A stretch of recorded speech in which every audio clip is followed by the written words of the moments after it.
Something that struck me during the Trump years was a lot of Trump's excesses had been enabled by the Patriot Act. Mm-hmm. Everybody's freaking out when the federal forces are throwing people without charges into vans. And was that in Portland? Is it in Portland? Yep. It was in Portland, I believe so, yeah. Right? And it's all about Trump, not about the votes that Democrats have taken repeatedly since 9/11 that empowered Trump to do something like that. And you look at what they're doing with Rogan, and I felt that was the point you were making in your piece. Like, do you really think that empowering tech companies to deplatform is going to benefit the left in the end? These corporations are going to take the left side of the argument in general. So do you want to speak on that? Yeah, I mean, that, seems pretty straightforward to me, but, judging by my social media timelines, it's not at all straightforward for a lot of people.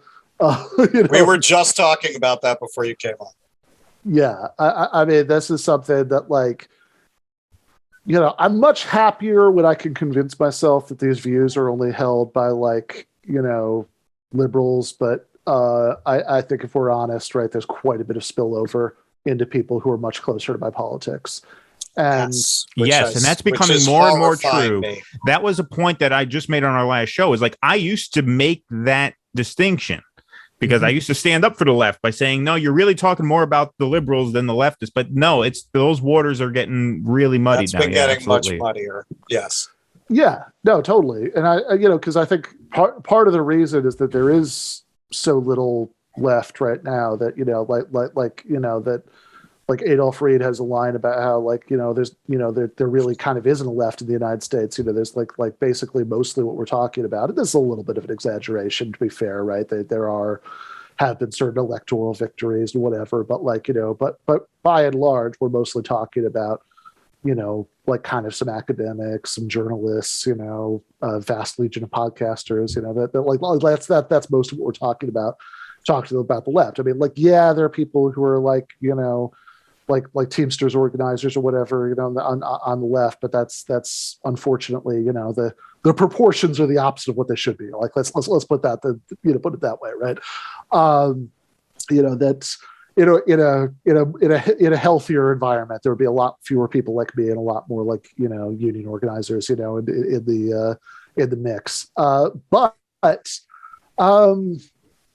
there's, I think part of the effect of that, especially post Bernie, like it's gotten worse, is that people on the left, in practice, their engagement with politics, especially because social media has, made us so much more atomized and made people so much more like reactive about like whatever stupid little narrative is going on every second of every day. People on the left all too often end up getting caught up in like, liberal culture war narratives because in practice, like what they most want to do is to sort of be able to oppose and sort of own the people who they most hate. And so right. if so you end up, like kind of just sort of parroting whatever Team Blue is saying in the culture war, because if you don't, then you'll sound too much to yourself like you're siding with Team Red. And in some cases, that's fine, right? Because like, look, I mean, given some of the things that liberals and conservatives argue about in America,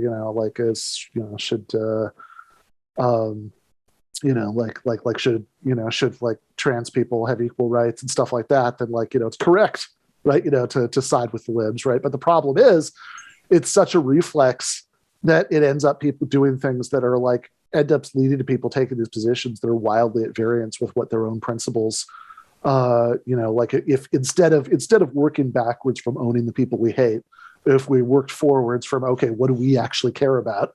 Like, like what that would indicate, you end up like not doing that, right? Because you just sort of end up like putting a lefty gloss, on whatever the liberal culture war narrative is. And that's how I think people end up saying, oh yeah, Joe Rogan should totally be booted from Spotify, for being, for trafficking and conspiracy theories and whatnot. And yeah, I think that, one way of seeing this, that, I at least find very compelling is to sort of think about like, okay, the first like podcast started to come out in 2004, and obviously, Spotify, comes into its own several years after that. But like, imagine a world where Spotify existed and podcasts existed in 2002, right? Who do you think would be more likely to be booted for misinformation? People who agreed with the government and agreed with the New York Times that Iraq had weapons of mass destruction, or people who said that Bush administration officials were conspiring to lie to the public about weapons of mass destruction, right? Come on. Well, we know Phil Donahue got fired, Chris Hedges got fired. I mean, anybody who took that line during that period got fired. Yeah, totally. Right. I mean, this is a period when that kind of like right-wing jingoistic version of cancel culture was totally out of control, right? Into that, like the Dixie Chicks. Oh yeah, the freedom fries and everything. Right? Yeah, absolutely, right. And so, in that period, of course, right. So it's like, if you want to weaken, it just seems like, okay, putting aside everything high-minded you could say about like kind of the principles involved in kind of holding free speech sacrosanct. I actually think there's a lot to say about it, but like putting all of that aside, I mean, just as a matter of self-preservation, like the idea that we think it would be in our interests in the long term to weaken free speech norms on platforms controlled by our enemies is just insane. Like that makes no sense to me whatsoever. And I know when I say these things, some people think, okay, sure, fine in that scenario, but like, it's like, no, that's not a one-off, right? Like, I mean, I don't know. I mean, I feel like, I don't know. Sometimes I feel like I'm living in a very different reality than people who think this would be fine. But like in mine, right? Like it seems like, I don't know. I thought 5 minutes ago, we all agreed that corporations and the government and intelligence services lie all the time, right? Like that this is not a rare event, right? That like entities like this would say things that aren't true, and that it would be important to like push back against that and show that they're not true.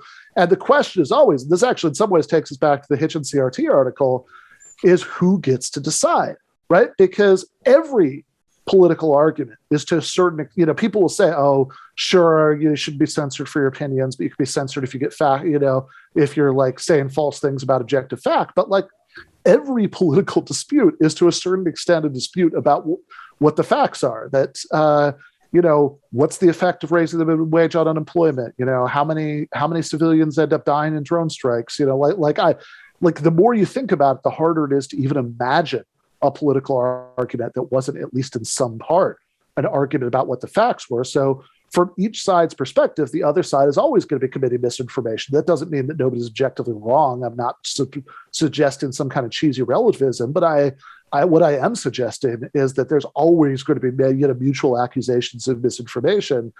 And so the question is, who gets to decide? And in this case, we know it's people who are ultimately going to be accountable to billionaire CEOs who, when it comes to stuff like drone strikes, weapons of mass destruction, they have every interest in staying on the good side of the government.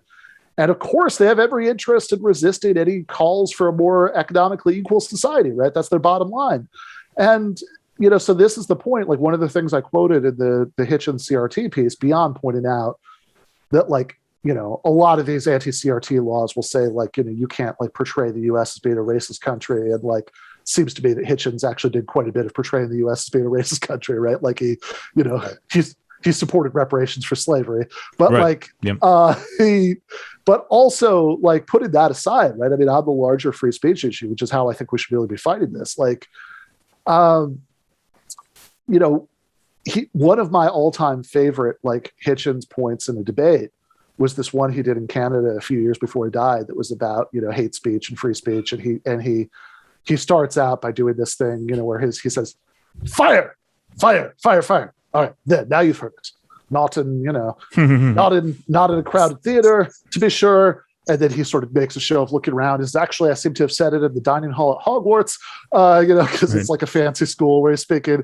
But then what he does is he reminds his audience that the context of that line about how free speech doesn't mean you can shout fire at a crowded theater was Oliver Wendell Holmes upholding the conviction of this group of anti-war socialists at the beginning of America's involvement in World War I, who were passing out Yiddish language anti-war literature. and like those are the people Holmes was saying was shouting fire in a crowded theater, say, okay, well, as he points out, right, you know a little bit about what happened in World War I. You could make a very good case that these, that they were shouting fire in a theater that was actually on fire. But the question, of course, is who gets to decide what are the real fires and which aren't, and how much do you trust them to make the right determinations? And look, I mean, I think I agree with people like Rosa Luxemburg or Karl Marx, for that matter, who a lot of leftists forget this. Karl Marx wrote eloquently and extensively about free speech, which is unsurprising because he edited a newspaper in Germany at the beginning of his career that was constantly being censored.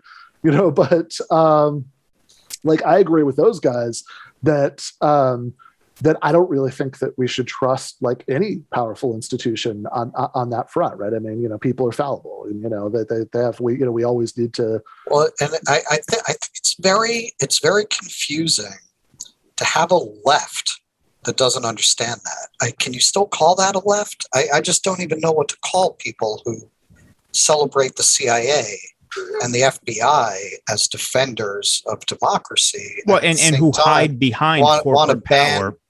Want to ban podcasters and are kind of reflexively pro-establishment. I don't even understand that. I don't know what they're doing is call that left. I don't know what that is. I mean, they're hiding behind corporate power, right? Rather than challenging corporate power. They don't understand. What kind of a left wants Jeff Bezos and Mark Zuckerberg making these decisions? Can you call that a left? What is it? Yeah, I wouldn't think so, right? Because that's the thing, right? Because look, I wouldn't even trust, like, in some, fantasy scenario where everything I want politically happens in the next 5 years. Like we just imagine that the world changes in ways that are just unimaginable as we have this conversation, right? That there's like some like giant wave of sit down strikes like in the 1930s, and there's like a socialist government that's elected, and like you can just like play out this fantasy scenario. These are not predictions I'm making, right? We understand. But let's play pretend, right? Let's say all this is going to happen. Even in that scenario, I wouldn't trust like institutions with this power, because I know that I know that like because I think that that people. Again, people are fallible. If the heart of my politics is I want to empower the working class, I don't think that you're really empowered if you don't have access to all perspectives, so you can make up your own mind about what to do. So like, even there, right? I mean, I would make the same sort of like free speech criticisms that like Rosa Luxemburg made about the young Soviet Union. But like, forget that. Like I could imagine somebody disagreeing with me about that, and we could have a whole argument about it. And that's like a more interesting argument in some ways, right? Like, what kind of free speech protections, we would have if we would need if we were living in like a much better society.